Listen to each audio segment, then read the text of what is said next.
बोलिए श्री कृष्णचंद्र भगवान की जय। माघ मास महात्म्य अध्याय 2।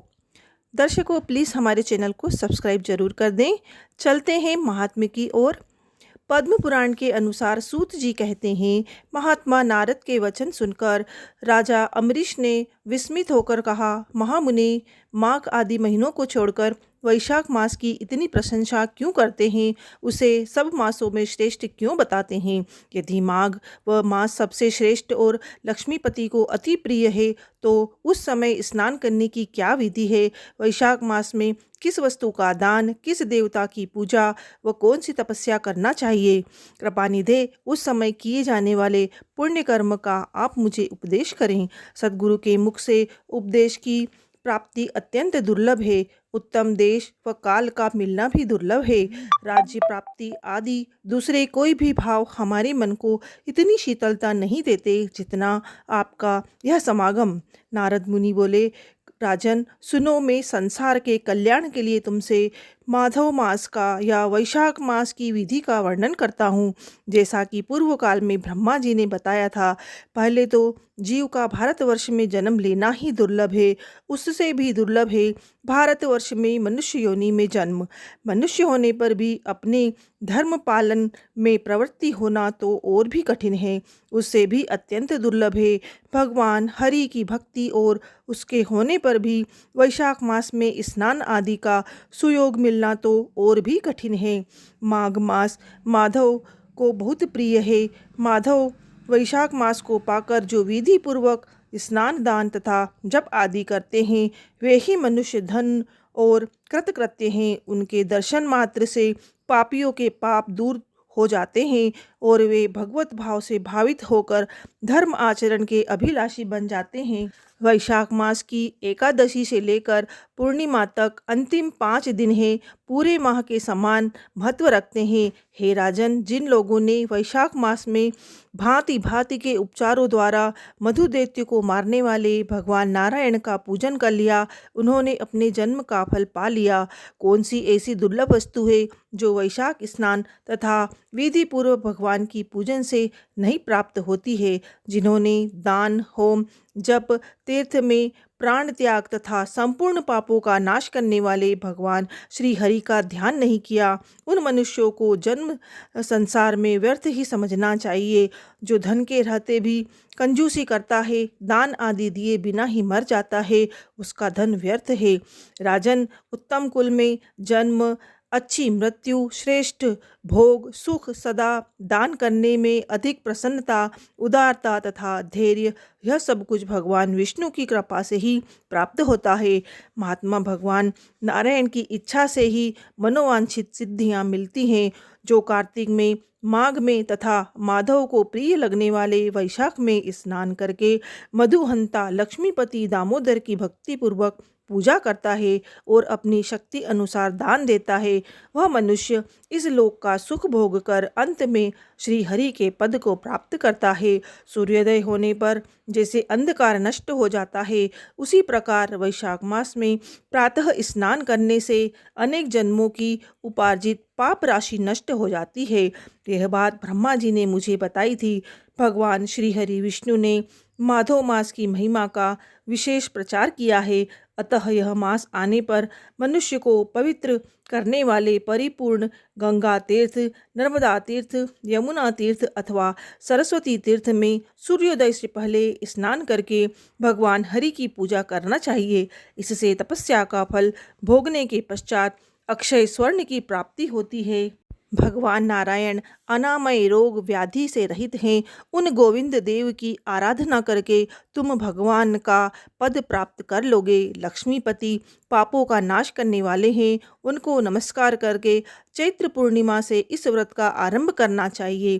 व्रत लेने वाला पुरुष यम नियमों का पालन करे, शक्ति के अनुसार दान करे, हविष्यात्र भोजन करे, भूमि पर सोए, ब्रह्मचर्य व्रत में दृढ़तापूर्वक स्थिर रहे तथा हृदय में भगवान नारायण आदि का ध्यान करते हुए कृच आदि तपस्याओं के द्वारा शरीर को सुखाए। इस प्रकार नियम से रहकर जब वैशाख पूर्णिमा आए, उस दिन मधु तथा तिल आदि का दान करें। श्रेष्ठ ब्राह्मणों को भोजन कराकर दक्षिणा सहित धेनु आदि दें तथा वैशाख स्नान व्रत में जो कुछ भी त्रुटि हुई हो उसकी पूर्णता के लिए ब्राह्मणों से प्रार्थना करें। भूपाल, जिस प्रकार लक्ष्मी पति हरि को प्रिय है उसी प्रकार माधव मास भी मधुसूदन को बहुत प्रिय है।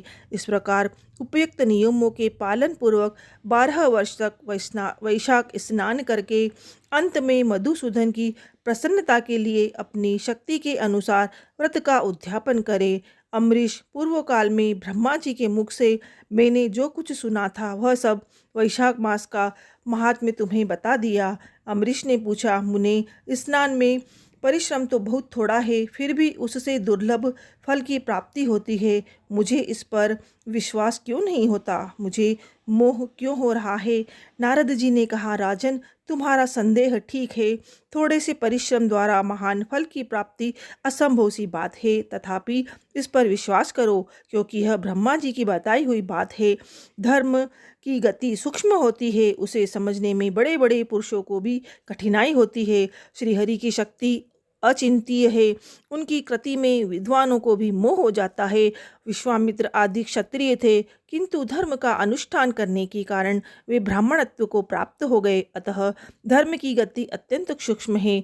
भूपाल, तुमने सुना होगा, अजामिल अपनी धर्मपत्नी का परित्याग करके सदा पाप के मार्ग पर चलता था, तथापि मृत्यु के समय उसने केवल पुत्र के स्नेहवश नारायण कह के पुकारा, उसका चिंतन करके नारायण का नाम लिया, किंतु इतने से ही उसको अत्यंत दुर्लभ पद की प्राप्ति हुई। जैसे अनिच्छापूर्वक भी आग का स्पर्श किया जाए तो वह शरीर को जलाती है, उसी प्रकार किसी दूसरे निमित्त से भी यदि श्री गोविंद का नाम लिया जाए वह पाप राशि को भस्म कर डालता है। जीव विचित्र है, जीवों की महिमा विचित्र है, कर्म व कर्म की शक्ति विचित्र है। शास्त्र में जिसका महान फल बताया गया हो वही कर्म महान है, फिर वह अल्प परिश्रम साध्य हो या असाध्य हो, छोटी सी वस्तु से भी बड़ी वस्तु का नाश होता देखा गया है। जरा सी चिंगारी से ढेरों तिनके स्वाहा हो जाते हैं। जो श्री कृष्ण के भक्त हैं उनके अनजान में किए गए हजारों हत्याओं से युक्त भयंकर पातक तथा चोरी आदि पाप भी नष्ट हो जाते हैं। जिसके हृदय में श्री हरि की भक्ति है वह विद्वान पुरुष यदि थोड़ा सा भी पुण्य करता है तो वो अक्षय फल देने वाला होता है। अतः माधव मास में माधव की भक्ति करके मानव अपनी हर कामना पूरी कर लेता है, इसमें संदेह नहीं है। शास्त्र अनुसार किया गया कर्म से बड़ा पाप का क्षय हो जाता है और उत्तम कर्म की वृद्धि होने लगती है।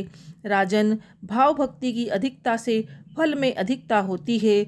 उनकी गति, कर्म की गति सूक्ष्म है, वह कई प्रकारों से की जाती। महाराज, जो भाव से भिन्न है, जिसके हृदय में उत्तम भाव एवं भगवान की भक्ति नहीं है, वह अच्छे देश और काल में जाकर जीवन भर पवित्र गंगा जल नहाता और दान देता रहे तो भी उसकी कभी शुद्ध नहीं हो सकता, ऐसा मेरा विचार है। अतः अपने हृदय कमल में शुद्ध भाव की स्थापना करके वैशाख मास में प्रातःकाल स्नान करने वाला जो विशुद्ध चित्त पुरुष हरि की पूजा करता है, उसके पुण्य का भक्ति वर्णन करने की शक्ति मुझ में नहीं है। अतः भूपाल, तुम वैशाख मास के फल के विषय में विश्वास करो। छोटा सा शुभ कर्म भी सैकड़ों पाप कर्म का नाश कर देता है।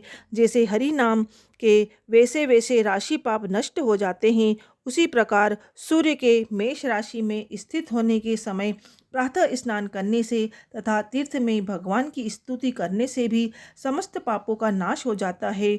जिस प्रकार गरुड़ के भय से सांप भाग जाते हैं, उसी प्रकार प्रातःकाल वैशाख स्नान करने से पाप पलायन कर जाते हैं। यह निश्चित बात है। जो मनुष्य मेष राशि के सूर्य में, गंगा या नर्मदा के जल में नहाकर 1, 2 या 3 समय भक्ति भाव से पाप प्रमशन नामक स्तोत्र का पाठ करता है, वह सब पापों से मुक्त होकर परम पद को जाता है। अम्बरीश, इस प्रकार मैंने थोड़े में यह वैशाख मास का महत्व सुना दिया।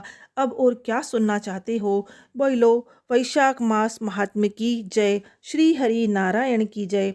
दर्शकों, वीडियो पसंद आती है तो प्लीज़ हमारी वीडियो को लाइक करें, शेयर करें और हमारे चैनल को सब्सक्राइब करें। जय श्री कृष्ण। राधे राधे।